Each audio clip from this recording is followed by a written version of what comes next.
우리의 말 중에서요, 제일 안 좋은 말 중에 하나가 호박에 줄 긋는다고 수박 되냐는 말이 있습니다. 저는 이게 굉장히 성서적으로 안 좋다고 봅니다. 그럼 반대로 한번 묻겠습니다. 수박에서 줄 빼면 호박 됩니까? 피차 일반이에요. 수박은 수박의 은혜가 있고요, 수박의 사명이 있고, 호박은 호박의 사명이 있는 것이에요.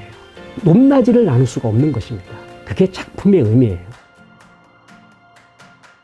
하나님께서는 우리 인간 존재에 대한 선언, 너는 누구인가에 대한 것을 두 가지로 말해줍니다. 하나는 너는 보내진 존재고, 또 하나는 너는 걸작품 하나님의 시다라는 것입니다. 인본주의 인문학자, 특히 실존주의자들 중에서는 우리 인간을 가리켜 게보르 펜하이트, 던져진 존재라고 합니다. 우연히 이 세상, 광활한 무슨 일이 벌어질지도 모르는 위험하고 엄청난 세력을 가진 이 세상 우주에 우연히 덩그러니 던져진 게보르 펜하이트, 그런 존재다. 그래서 존재적인 불안이 항상 안고 있는 그런 존재가 우리다라고 표현합니다. 해밍웨이의 노인과 바다에 보면요, 그 첫 도입부가 남미의 바다의 망망대해가 나오죠. 하늘인지 바다인지 구별이 안 될 정도의 그 망망대해에 쪽배 하나가 나옵니다. 거기에 노인이 타고 있습니다. 그게 바로 실존주의자가 표현하고 싶은 인생이에요. 그 망망대해에 뭐가 일어날지 몰라요. 해일이 일어날지, 아니면 다랑어 떼가 와가지고 축복을 줄런지, 상어 떼가 와서 다시 가져갈런지,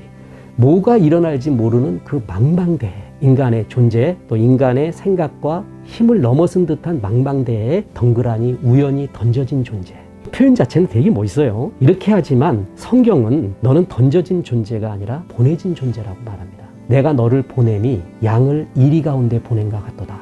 넌 보내진 존재다. 보내신 분이 있고, 보내신 분의 뜻이 있고, 보내신 분이 지금도 함께하고 있다. 내 존재를 보내진 존재라고 그러거든요. 그런데 그냥 보내진 게 아니라 또 하나 하나님이 우리에 대한 존재 선언을 하는 것이, 너는 하나님의 걸작품 시로서 너를 보냈다, 이렇게 말하고 있어요. 그냥 막 던져진 게 아니라 최고의 걸작품 시로 만들어서 나를 너에게 던져줬다, 이렇게 말하고 있습니다. 우리는 그가 만드신 바라, 헬라어 원문에 아우트가르 에스멘 포이에마라고 했습니다. 이 포이에마에서 포음, 시가 나왔죠. 그래서 더 원본대로 해석을 한다면 너는 하나님의 시다. 영어 성경에는 마스터피스, 걸작품이라고 했죠. 그러니까 너는 하나님의 걸작품 시다라는 것이에요. 시는 굉장히 정제되고 최고로 조탁된 말로서 우리 가운데 나타나게 되죠. 유행가도 있지 않습니까? 님이라는 글자에 점 하나 찍으면 남이 됩니다. 마침표에다가 점 하나 빼버리면 미침표가 됩니다. 감성이라는 말을 잘못하면 감정이 돼버려요. 시의 언어는 그걸 허용하지 않습니다.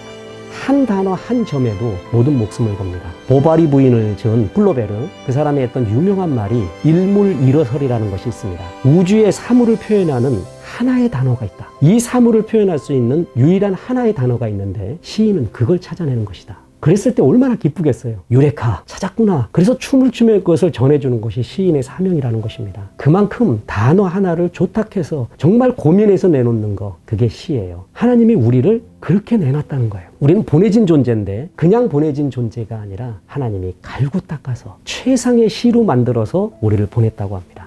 그리고 시는 무엇보다도 상품이 아니에요. 시는 작품이에요. 마귀가 우리를 무기력하게 만드는 최고의 무기가 우리를 상품화하는 겁니다. 너의 건강을 봐라, 너의 학벌을 봐라, 네가 갖고 있는 소유를 봐라, 이 모든 걸 보니까 너는 한 3등급 된다, 5등급 된다 라고 나를 상품화시켜요. 그거를 아멘하고 내가 받아들이면 그 순간부터 나는 5등급 상품 인생을 살게 됩니다. 제일 비참해지는 거예요. 이게 마귀가 우리를 무력화시키는 방법이거든요. 근데 시는 뭐냐 하면 상품이 아니라 작품이라는 것입니다. 우리가 김소월의 시와 윤동주의 시 중에 뭐가 더 좋냐, 어떤 게 더 비싸냐, 이렇게 물어보면 무식한 질문이잖아요. 값으로 매길 수 없는 그들 나름대로의 고유한 작품, 의미가 있잖아요. 이게 작품의 의미거든요. 우리는 하나님의 걸작품 시래요. 너만이 나타낼 수 있는 하나님의 은혜와 영광과 은사가 있다. 거기에 집중하면 되는 것이에요. 우리의 말 중에서요, 제일 안 좋은 말 중에 하나가 호박에 줄 긋는다고 수박 되냐는 말이 있습니다. 저는 이게 굉장히 성서적으로 안 좋다고 봅니다. 그럼 반대로 한번 묻겠습니다. 수박에서 줄 빼면 호박 됩니까? 피차 일반이에요.